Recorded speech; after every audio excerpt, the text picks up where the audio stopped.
Hey guys, oh yeah, I forgot about that. I got myself a new action cam there, so see how it goes. It's not a GoPro, it's a knockoff of a knockoff of a knockoff, I guess, if you want to say that. So anyways, what I was doing today, just let you guys have a look around here. I'm just kind of out here scouting for a little bit of beaver. Spring beaver action's coming, but she looks pretty locked up. I don't think anything's going to happen too much here. I thought maybe they'd be out. I haven't been at the farm here for a couple weeks, so I thought, getting a little anxious, want to get out and see what's all happening. So, but she don't look too good. Everything looks to be locked up pretty tight. There's one more opening over up at the dam here, so I'm gonna go check it out. Maybe there's some beavers hanging out there. So, but tomorrow I'm gonna I got some things to do in the house, and then after that I'm gonna build a couple beaver floats.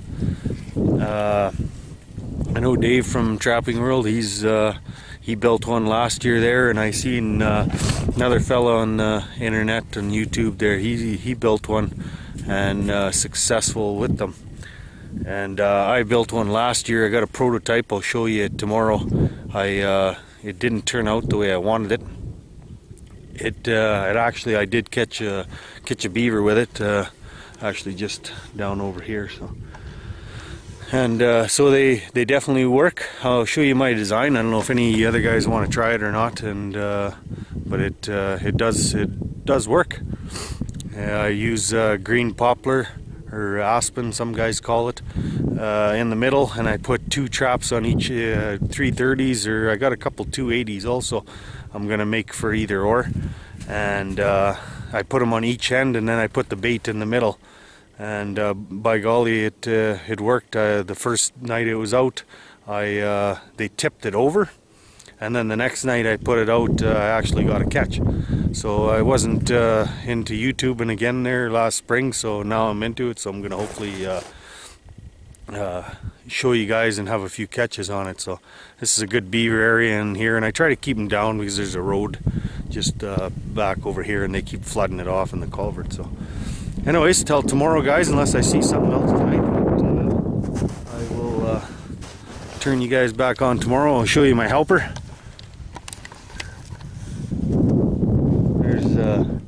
My angel girl, she goes everywhere with me. Hey Angel, you're pretty happy, aren't you? Yeah. So okay, let's go. So yeah. So okay, I'll catch you guys in a little bit. It's getting dark here. I'll check one more spot, and if not, I'll turn you guys on tomorrow, and we'll build a beaver float. So, and if there's any improvements, I'd like to hear for what you guys got to say. So. Hey guys, I'm in one of my shops today, and I was talking about making a beaver float on my last video there, or the video that you're seeing before this. And so I thought I'd go through what I made. I made one last year before I fired up my my channel again, and I should have been putting it on video, and I never. And well, I guess that's why I got back into making videos. It's kind of a fun thing there, and after you find out some things, and would have liked to share it with others. Anyways, I made a beaver float, and I watched Dave from Trapping World made one, and there's another fella, I believe he's from Saskatchewan somewhere. He made a beaver float, and so I made one, and I took and kind of made it how I wanted to make it, and how everything how I figured it would work on my purpose. My biggest deal with the beaver float is they're big, they're cumbersome, and I don't want to be dragging these things in with a trailer, and it takes the fun right out of going to trap, and you know, it's hard enough crawling through water and everything else trying to trap them. And spring beavers, I don't know how everybody else has to do with them, but in our country the water level raises so high, they're hard to catch. You can't set them on food places because they're going everywhere. The 2-year-olds are leaving the houses. They're booted off. They're just hanging out in areas, and so that's where these floats come in handy. You just find an area where they're hanging out. you throw a couple of these floats down and by golly they work. So the one I built last year, it worked. I had a few different issues. I'm going to show you what I did and stuff, and some of the mistakes that I seen that it took place. And then if any of you guys are interested in making one, I'll show you the finished product today. I'm not going to use any special wood. It's not going to be a great looking thing, but it's going to be practical in our what we need. So I'm going to show you. So right here is all it is. It's pretty simple. It's just an H and with a couple 2x6s and with slots on it. And then what I do is I put two 330s on each end. I put one in there and I put one in here. And then in the center where this wire was, I put a poplar bait. And these things float very well. The two 330s, they go and they